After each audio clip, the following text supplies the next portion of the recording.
Aonde eu aponto? Para lá? Ah, não, mas está no seu ainda. Ah, obrigado. Queridos, boa tarde. Olha, enquanto vai entrando, olha aí. Eu e essa querida aí, né? Muito prazer, já conheci alguns de vocês aí no intervalo, né? Fazendo gracinhas, gravando. Inclusive, moça, Sabrina? Maria Eduarda, Sabrina estava ali, desculpa. Depois você vai lá ver o vídeo, vai sair no meu TikTok, @Prof. Henri Guimarães. A gente tem umas 100 pessoas aqui, ó. Se todo mundo me seguir no TikTok, hoje eu bato 1.200. Já vou ficar bem feliz, tá?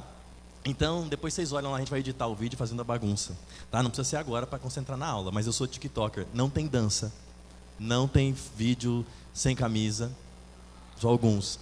Mas é falando de história, tá? Né? Vai ter um vídeo imitando uma siriema, mas tem umas coisas assim. Geralmente é para falar de conteúdo, tá? É um prazer estar aqui com vocês hoje, né? Enquanto eu estava aqui sofrendo e vendo com vocês, ouvindo o Leonardo falar de mim aí, estava ali no fundo, ali na sala, ouvindo ele falar, sofrendo com o meu Santos, que empatamos de 1-1, tá? Graças a Deus ele foi embora, mas estava muito contente, vendo a empolgação de vocês, a alegria, é muito satisfatório para nós que estamos aí, literalmente sem dormir, chegar aqui e ver uma galera animada, assim, participativa, anotando. Eu acho muito legal quando tem caderno, assim, aquela coisa, alegria, né? Esse negócio de tablet, celular, dá uma agonia, né, gente? O caderno é tão mais próximo da gente. Então, parabéns para vocês, já estão um passo à frente. E para a gente poder avançar aí, agora sim, nós temos uma situação, né? Eu sou professor de História e também dou aula de Filosofia e Sociologia, tá? E a gente está só comigo aqui, representando esse lado das provas. E uma coisa que é legal a gente poder pensar é que a prova do Enem ela é diferente de alguns vestibulares que a gente está acostumado a fazer. Quando você pega a UEMS, a UFGD, a UFMS, você vai encontrar o quê? História, né? A prova de Ciências Humanas, mas ela vem quadradinha, né? Geralmente 8 de História, 6 de Geografia, né? 2 ou 3 de Filosofia e Sociologia. Mas a prova do Enem tem 45 questões e não é marcado ali o que você tem de História, de Filosofia e Sociologia. Por exemplo, se eu falo para você assim, ó, o Sérgio estava explicando para vocês lerem o comando e lerem os textos, né? Se cai um texto do Karl Marx, é filosofia? É sociologia? É história? Ou pode ser um pouco das três? Pode ser um pouco das três. Se cai uma questão sobre conflito árabe-israelense ou a questão da Palestina, é história? É geopolítica? É geografia? Não sei, vai depender da questão. Mas ela é interdisciplinar. Então a prova do Enem ela tem essa característica de bater na interdisciplinaridade. A gente vai ver isso nas imagens, a gente vai ver isso nas músicas, a gente vai ver isso nas letras, nas poesias, em tudo aquilo que vai apresentar para nós, tá, a prova, e que a gente pode buscar essa interpretação. E lembrando, meu colega Sérgio já disse para vocês, a prova do Enem também é uma prova de habilidades e competências. Tá? Então a gente vai ter que entender conceitos, por exemplo. Uma das habilidades de humanas que a gente precisa saber, conceituar situações em um determinado contexto. Então, por exemplo, o que é democracia? Aí você olha para mim e fala, é isso. Eu falo, não, depende. Porque a democracia grega é uma democracia. A democracia que a China chama hoje de democracia, que a gente sabe que não é também, tá? É um outro contexto. A democracia no Brasil de hoje é um outro contexto. A democracia para os militares, durante a Revolução de 64, como eles chamavam, né? A gente chama de ditadura, era outro processo. Então, democracia é um conceito que vai estar aí dentro daqueles que a gente precisa entender para a prova do Enem, alocado sempre o quê? No seu contexto histórico. Então, a gente consegue ver que essa prova ela tem um monte de coisa para a gente poder aprofundar e descobrir um pouco sobre ela. Tá? Então, isso é uma característica marcante que você precisa estar atento. O que nós vamos fazer hoje? E eu separei para a gente poder fazer. Tá? Eu vou trabalhar com vocês algumas datas importantes que fazem aniversário aí nesse ano nosso de 2025. Tá? Essa foto é muito interessante, que é do final da Primeira Guerra Mundial. E para a gente poder pensar, tem muita coisa importante e que está no mesmo contexto fazendo aniversário nesse ano de 2025. Não aquelas datas que fazem 100, 120, 200, 50, 80 anos, elas aparecem nas provas, não diretamente, mas trabalhando um pouco sobre esse assunto. E como tem muita coisa semelhante, eu trouxe para a gente poder aprofundar. Então, por exemplo, o primeiro aí, os 100 anos, né, da exposição de Art Deco em Paris. Fala, Henri, isso é história? É, tá? Tem uma coisa que eu não suporto. Para de gravar, Jackson. Tem alguns blogueiros de internet, não eu, né? Eu também sou um, mas eu não faço isso, que vão entrar lá na internet, acaba a prova do Enem, aí quer mexer com a sua cabeça. Eu não vou falar o nome dela, não vou falar que ela tem um canal no YouTube, que ela é muito famosa e começa com D, tá? Mas você vai acabar a prova do Enem domingo, você sai desesperado, você sai nocauteado, porque a prova te vence, você sai humilhado, você sai xoxo, capenga, anêmico, as meninas que têm cabelo enrolado, cabelo alisa, as meninas que têm o cabelo deles enrola, os meninos começam a cair o cabelo antes da hora, você fica doido. Aí você chega em casa e alguém faz um vídeo assim, ó, mentiram pra você. Não caiu história nenhuma no Enem. Gente, caiu sim. Caiu muita história. Todo ano cai. Só que não caiu como um vestibular tradicional. E nem deve cair assim. Tá? Se você vai fazer a UEMS, a UFGD, a UFMS, a Unesp, aí é uma outra coisa. Aqui, a gente tem outra possibilidade. Daí que eu trago esse exemplo para você.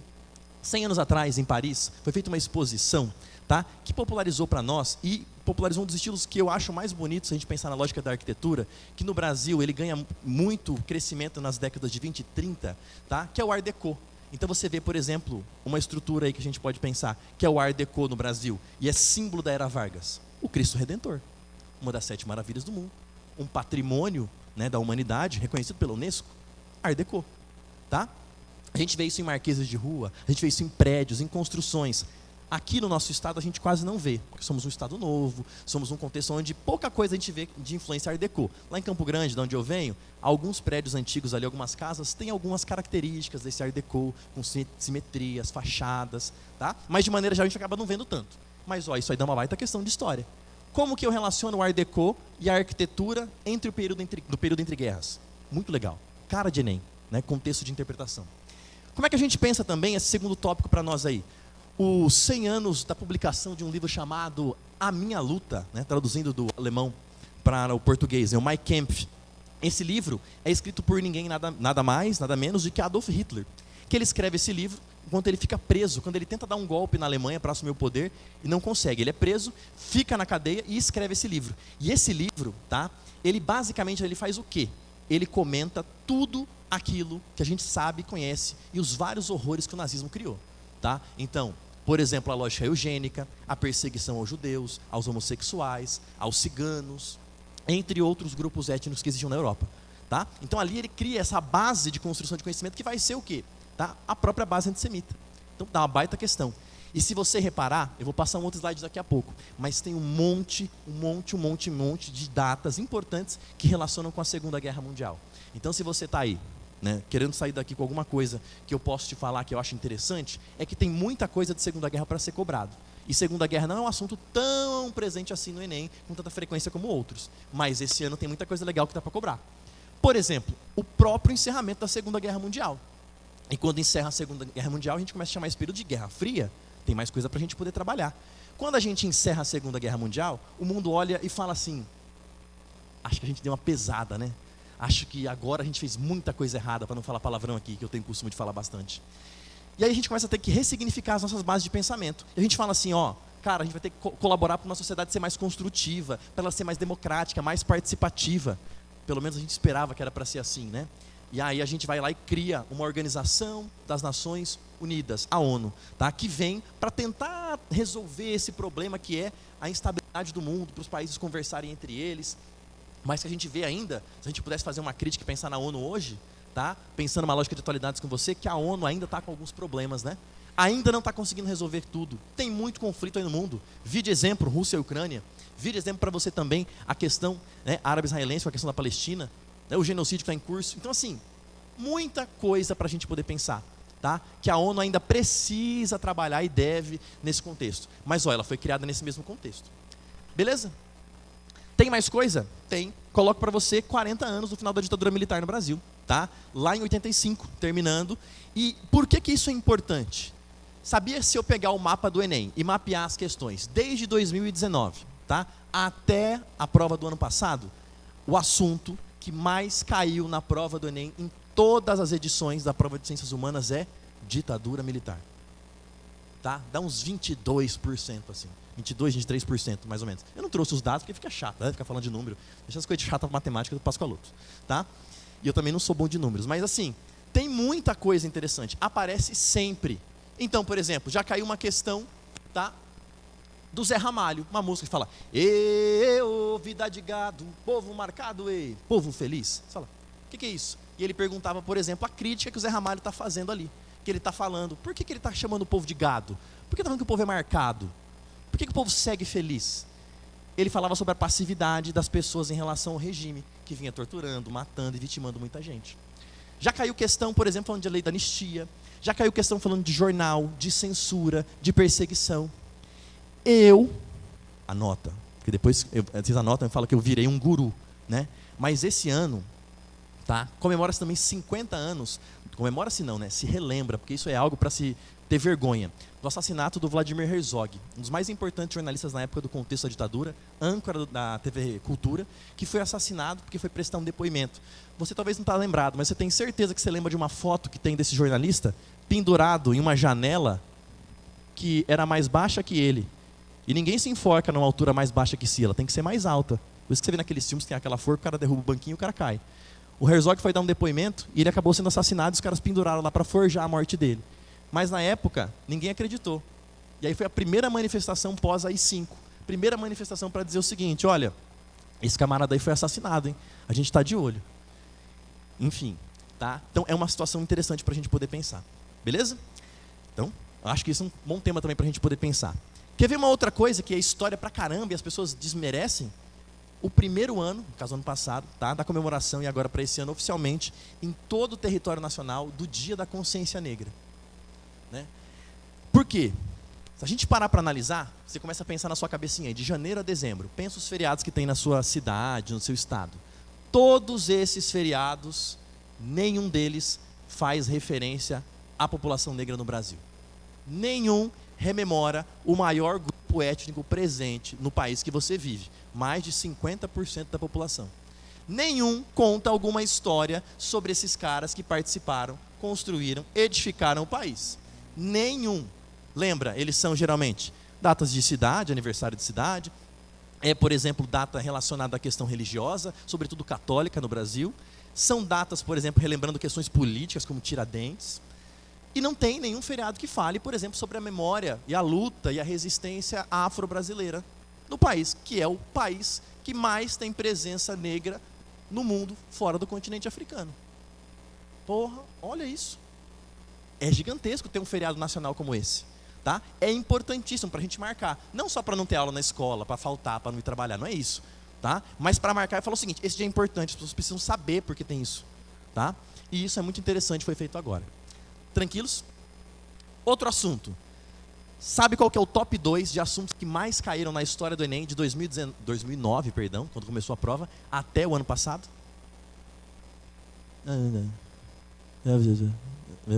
Chutei aí. Era Vargas. Tá? Por isso que aquela pessoa que eu falei para vocês, começa com D agorinha, ela faz vídeo depois do Instagram, lá e fica falando, né? Não, caiu, era Vargas. Aí tinha uma questão sobre o rádio. A era do rádio no Brasil. Ah, não era Vargas? Aí tem uma questão falando, por exemplo, sobre censura. Não era Vargas? Aí tem uma questão, por exemplo, falando sobre falta de democracia na década de 40. Não era Vargas? Aí tem uma questão falando, por exemplo, do Zé Carioca. Não era Vargas? Tudo era Vargas. Inclusive, aqui, 90 anos da Intentona Comunista. Tá? Um evento muito importante que aconteceu ali em 1935, que colocou frente a frente uma das situações que nós tínhamos no governo provisório do Vargas, que era o quê? A disputa constante entre dois grupos, os integralistas, tá? E os comunistas. Um movimento que não foi tão grande quanto se falou, mas foi importante porque foi a maior ação que a gente teve nesse período. E foi intensamente reprimido também pelo governo. Tudo bem? Tá? Então, assunto massa para a gente poder pensar e analisar aí. Certo? E para a gente praticamente finalizar, tá? Um outro evento que também está ligado com a Segunda Guerra Mundial, tudo fazendo 80 anos, vocês estão vendo, né? O ataque a Hiroshima e Nagasaki. Tá? Para quem não lembra, são as questões das bombas atômicas. Foi o último momento, tá, que a humanidade usou bomba atômica como arma de guerra. Inclusive, essa semana, Donald J. Trump, tá, o presidente dos Estados Unidos, aquele senhor laranja, tá, o que ele fez? Ele retomou os testes, disse que vai retomar, os testes com armas nucleares. A última vez que algum país usou armas nucleares como teste foi a Coreia do Norte, recentemente. Como é que a gente sabe isso? O pessoal da matemática, da física, da química, põe uns trem que mede radioatividade no mar e a gente descobre. Tá? O último foi da Coreia do Norte. Mas a última vez que se usou como uma arma letal foi aqui. E foi horrível. 75 mil pessoas mortas.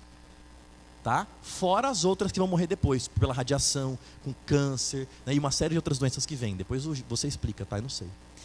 E, cara, dramático demais, né? Muita gente, uma marca profunda naquele povo, sobretudo. E um dos eventos mais simbólicos que a gente tem ali, nesse contexto que a gente vai chamar de Segunda Guerra Mundial. Literalmente a guerra tinha acabado. Não precisava. Tá? Só o Japão que não tinha se rendido. Eles fazem aquilo e obrigam o Japão a se render. Aí a guerra termina no Pacífico e a Segunda Guerra vai acabar oficialmente. Mas, de novo, muita violência. Tá? Bem marcante para a gente poder pensar. E agora vem o meu papel. Tá? Tem tempo até o Enem. Tá? Então o que vai começar a acontecer? Você às vezes vai começar a ficar maluco durante a semana agora. Né? Talvez na sua escola, não sei. Vai começar a ter revisão do Enem. Talvez você tem vários tipos de aluno, né? Ó, você tem cara de maluco, que está rindo aí. Você tem a cara da pessoa que pega as provas do Enem antiga e vai começar a corrigir, fazer as provas, ficar doido, revisar tudo. Aí chega quinta-feira e fala, não sei nada, eu sou burro, eu sou insuficiente, eu sou isso, eu sou aquilo. Começa a arrancar cabelo da cabeça, começa a arrancar barba, roer unha. Gente, calma, olha lá, ó, que medo. Nesse contexto, o que a gente precisa entender, tá? Que agora é hora de lapidar, não é hora de desesperar, e para você tentar fazer o máximo possível para continuar a sua vida de uma maneira como ela está. Então, por exemplo, olha a baita ideia. Domingo tem Enem, sábado. Acho que eu vou comer aqui um hot dog nessa esquina aqui, com aquela maionese verde suspeita, porque eu mereço. Eu estudei demais, é um mimo que eu estou me dando, né? Com esse suco aqui também que a tia está me oferecendo de graça. Sim, né? Se você come todo dia, tudo bem. Né? Mas assim, inventar de comer coisa louca no meio, antes da prova, não, segue a sua rotina. Ah, não, essa semana pré-Enem, eu vou parar de tomar água, vou ficar uns 3 dias tomando só uma garrafinha de água, porque na hora do Enem eu não vou poder tomar tanta água, porque eu não quero ir no banheiro, porque eu tenho medo de perder tempo e não conseguir terminar a prova. Não inventa moda, gente, tá? Segue a nossa rotina normalmente. Continua, vai à escola, vê os amigos de boa. Só dorme mais tranquilo, come coisa padrão, para que você consiga o quê? Chegar na hora da prova e estar tranquilo, ficar mais de boa mesmo, tá? Porque, de novo, o Sérgio já comentou, os professores já falaram, eu estou sendo quase o último aqui, é uma prova que ela vai bater na gente por causa do cansaço, tá? E tá tudo bem. E eu vou te dizer uma coisa, tá? Você vai errar um monte de questão besta. Aí você vai olhar para mim e falar assim, eu sou um inútil, né? Não, você não é, tá? Você pode até ser, mas eu acho que você não é. Se você pode ser, mas não é por causa disso da questão, tá? Tô brincando, tá? Pelo amor de Deus. Pensa comigo. Você leu 40 questões de humanas, com texto pra caramba. Chegou na 42. A questão era super fácil. Mas, filho, a sua vista está assim, ó. Você está perdido. Eu tenho uma lembrança muito forte quando eu saí da prova do Enem. Eu fui sem celular uma vez, a primeira vez que eu fiz. Aí eu fiquei tão desnorteado que eu fui embora para minha casa, sozinho, a pé. Era longe, eu fui andando a pé, refletindo. Eu lembro que eu andava assim, ó. Tava tudo assim, eu chegava meio preto. Eu cheguei em casa, minha mãe assim, chegou? Eu cheguei. Eu ficava assim, não entendia nada, maluco. Cansei, assim, parece que eu tinha tomado uma surra. Mas era só cansaço, porque a prova é assim. Infelizmente, não tem outro jeito, tá? Então, de novo, rotina, normalidade e sem inventar moda. E quarto, você não é inútil, tá? E para isso, eu adoro filme. Eu tenho 2 dicas de filme que eu assisti esse ano e eu gostei muito, tá? O Warfare, né, que é o Tempo de Guerra, se você for procurar em inglês, muito interessante, que é um filme que fala, por exemplo, da visão de um soldado norte-americano, tá? Eu não sou muito fã dos filmes norte-americanos, que eles são meio puxa-saco dos Estados Unidos, tá? Mas esse aqui é muito interessante porque ele é feito, e o cara que dirige o filme é um ex-soldado combatente, tá? Então ele dirige o filme e ele tenta traçar cenas que eles viveram. Então se você assistir ele em casa, e com o volume bem alto, você começa a ficar meio doido, cara, que é tanto barulho de tiro, tanta coisa, que ele tenta passar a impressão de coisas que alguém que estava naquele momento viu. E tem até umas críticas ali, o papel dos Estados Unidos nesse processo, como que é, e a vida dos combatentes, que é muito dura, tá? É um filme bem interessante, desses de guerra, um dos melhores que eu assisti faz esses tempos agora. Segundo filme, né? A nossa dama do teatro e da dramaturgia brasileira, a Fernanda Montenegro. Essa senhora, ela tem 95 anos de idade. É bastante idade, tá? E essa senhora gravou esse filme, e você vê cenas que essa senhora deita no chão, rola no chão, pula, tá? E o filme é uma história belíssima, tá? Que inclusive relaciona com um dos problemas sociais que pode aparecer na sua prova, que é o crime organizado, que é o tráfico de drogas, que é a violência policial, que é a corrupção, que são vários temas que são aí na sociologia para nós, e na história também. E ela basicamente conta uma história muito legal de uma senhora, né, que literalmente filmou o início do processo de ocupação dos morros no Rio de Janeiro, de um morro especificamente. Só que aí ela denunciou isso para a polícia, deu um caso, deu uma investigação gigantesca, tá? E ela teve que ficar em proteção de testemunha, que é quando ela tem que mudar de cidade, muda de nome, muda de vida, tudo, para ela não ser morta. E aí, recentemente, ela faleceu, a história veio a público, né? E agora trouxeram isso para o filme. E é um filme tipicamente com a cara do Brasil, tá? Muito interessante para a gente poder pensar. Certo?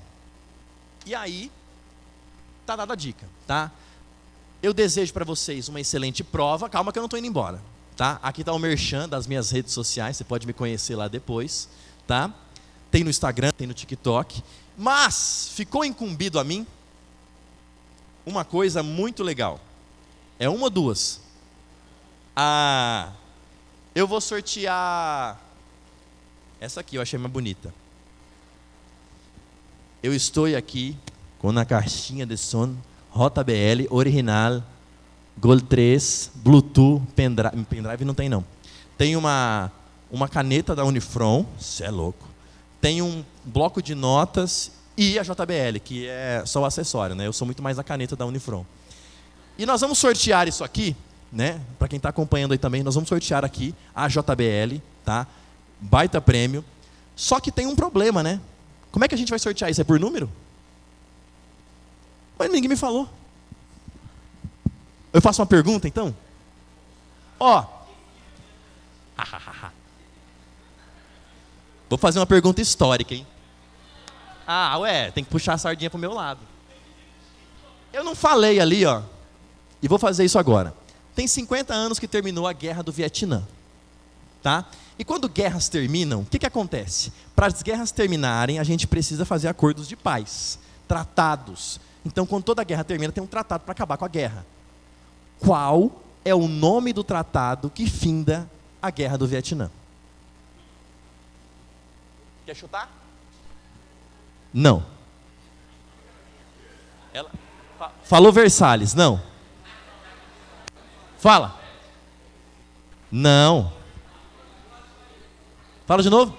Tratado de Paris. Acertou. Vem aqui, vem. Desce aqui. Desce aqui. Vamos tirar uma foto aqui para pegar o prêmio. Eu ia subir aí, mas vamos falar que eu estou causando. Ganhou. Foi justo.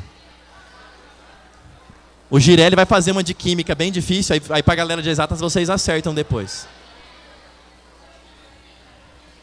Como que é seu nome, querido? Parabéns, vem cá. Ó. Vamos tirar uma foto aqui. Esse é seu. Olha lá. Mostra, vai lá. Assim, jovem, ó. Mostra o prêmio aqui, ó, que nós ganhamos. Você ganhou, né? Olha lá.